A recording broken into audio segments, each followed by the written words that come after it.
Welcome to the Geek podcast, where this week is just mini geekery. It's just me. I'm Void. I'm here without my co-host Beej because life came up for him, so he's out this week, but he should be back next week. Today, I just want to talk about a little bit of mini geekery instead of trying to do a main topic because we had something else planned and this was kind of last minute. But I have been digging into a couple things that are kind of interesting lately. So I gave Call of Duty Modern Warfare Warzone a shot. And that's the battle royale that's like Call of Duty now, because it's free and my brother's been playing it. And really, I've played it mostly because my brother was playing it and it was something to do with him, which was cool. But it's kind of an interesting game because it's Call of Duty at its core, but it's really more battle royale than Call of Duty, but it has all the trappings of Call of Duty in it. So it's kind of like a better like PUBG kind of. I like it a lot better than PUBG. It's more approachable than that game, but it's not quite as approachable or, I don't know, like straightforward as Fortnite. Whereas Fortnite has building and the mechanics are more complicated, but the visual language and the presentation is a lot easier to get your head around, where the Call of Duty Warzone still has tons and tons of Call of Duty in it, which is, to be expected. But it means that there's more complications in it. It's not as straightforward necessarily. But the thing that I'm sure a lot of people love is that, there's so many people out there that just play Call of Duty. And if you do that, you could probably fit into this game really quickly and get all the basics because you already have the twitch reflexes and everything. So that one's been interesting to dig into. I'm not like actively playing it every day or anything, but I am playing it off and on here and there. And then the other thing that I picked up in the last week was Comixology Unlimited, which is kind of like Marvel Unlimited, if you've ever done that. So it's a comic subscription service digitally, and you get access to everything that they have on that service. So it's not every comic that they offer. There's still tons and tons that you can buy on Amazon or buy on Comixology, and you pay issue by issue.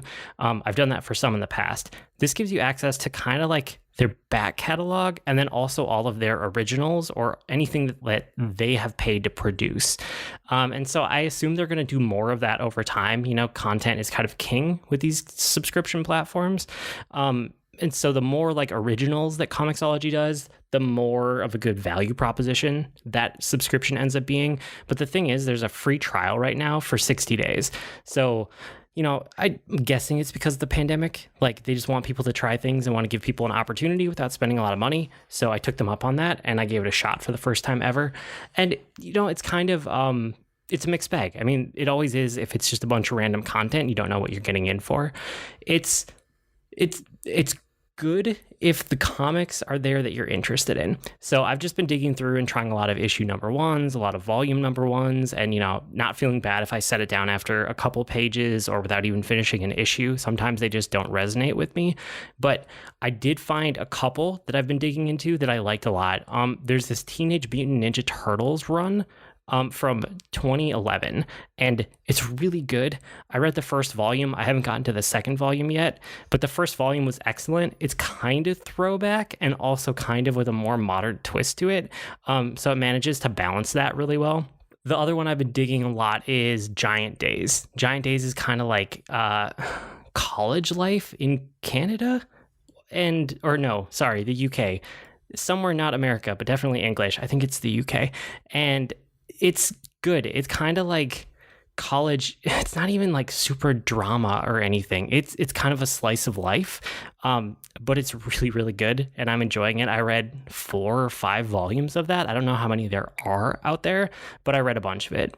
And then I also rewatched the finale of Clone Wars, and I wanted to bring that up just because I don't really rewatch things a whole lot, and I still think the last couple episodes, this final arc of Clone Wars, is some of the best Star Wars that I've seen in years.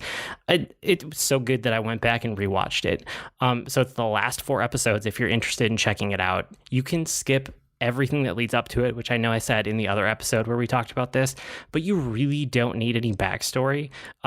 Watching it a second time, it made it more obvious that they do a lot in the first 15 minutes of the first episode of that arc just to set up some of the characters and to give you enough backstory that you can just kind of roll with it. The other thing that kind of brought to the forefront for me is that I really want to see what else Dave Filoni can do with more freedom in the Star Wars universe.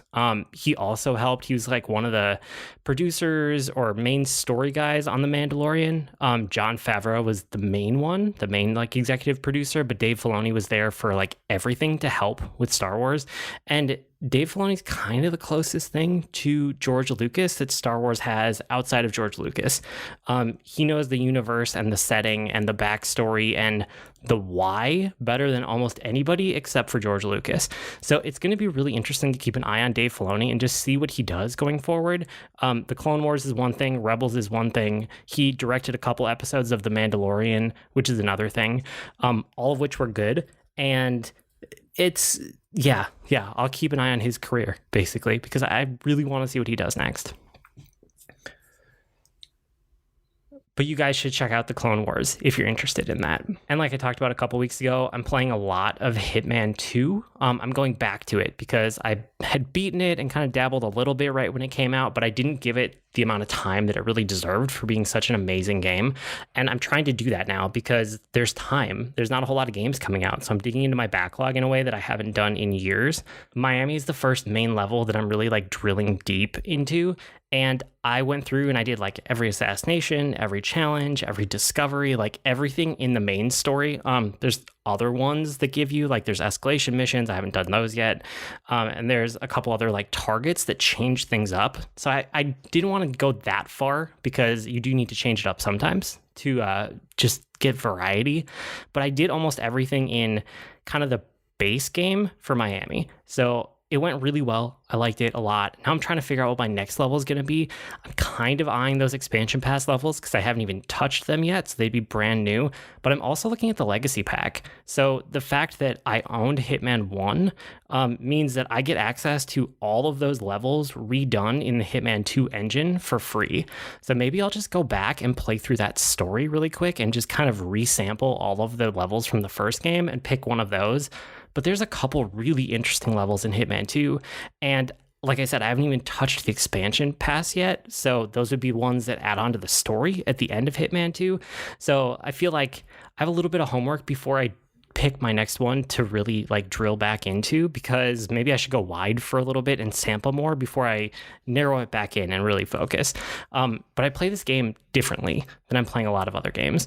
And you know, the other thing to say about the expansion pass and the legacy pack is that if you own the base game of Hitman 2, you can do both of those. Even if you don't own Hitman 1, you can go and buy the legacy pack. It's not that expensive, and it's very, very much worth the money. But playing more of this is kind of bringing up this old thought that I've had for a while about, you know, how much of gaming, and I mean, movies and books and other things too, but I always think about it through the lens of gaming, is chasing the new versus kind of like playing your forever game versus playing what you want to play. And I'm mostly guilty of chasing the new, but I know plenty of people that they have one game and it's their one game. They play it. Sometimes it's a series. Sometimes it's, you know, it's their Madden or it's their FIFA or it's their Call of Duty, and they just get the new one every year. And it's kind of their forever game or their forever game series. And that's really the only thing that they play. Or there are other people who just kind of float between whatever and they play what they want to play. It could be a game that came out yesterday, or it could have been a game that came out 25 years ago. And in some ways, I'm jealous of like the other types of people that I'm not, because I do have a tendency to chase the new. So I'm trying to take this pandemic time as an opportunity to really be like, there's not a whole lot new. What can I play that I enjoy? And just play what I want to play without feeling like I have to keep up. So Hitman is kind of my way of doing that, and I'm enjoying it a lot. And with that said, that's probably a whole episode in the future, is kind of talking about the different motivations between who plays what game and why and when. I feel like that's a discussion that'll be fun to have with BJ. So I'm going to add that to the list right after I finish recording here. But that's probably it for this week. I told you it's a mini episode because we had to make some last minute changes. Hopefully next week we're back to normal. You can write to us with comments, suggestions, or feedback. Our email address is geek2geekcast@gmail.com, or reach us on Twitter @geek2geekcast. We also have discussions on Slack, Discord, and Reddit. You can go to geek2geekmedia.com to get invite links to all of those places. And also, we're part of a whole network that you can get to through geek2geekmedia.com. Lots of podcasts and streamers and a blog and things like that. I blog at agreenmushroom.com. You can find me at grnmushroom. That's green mushroom without the E's on Twitter. I'm also on the Disney Forever podcast, where we watch and react to a different Disney movie every week. I've been just me, just Void this week with your Geek to Geek podcast. BJ should be back next week. That'll do it for this week. See you next week, geeks.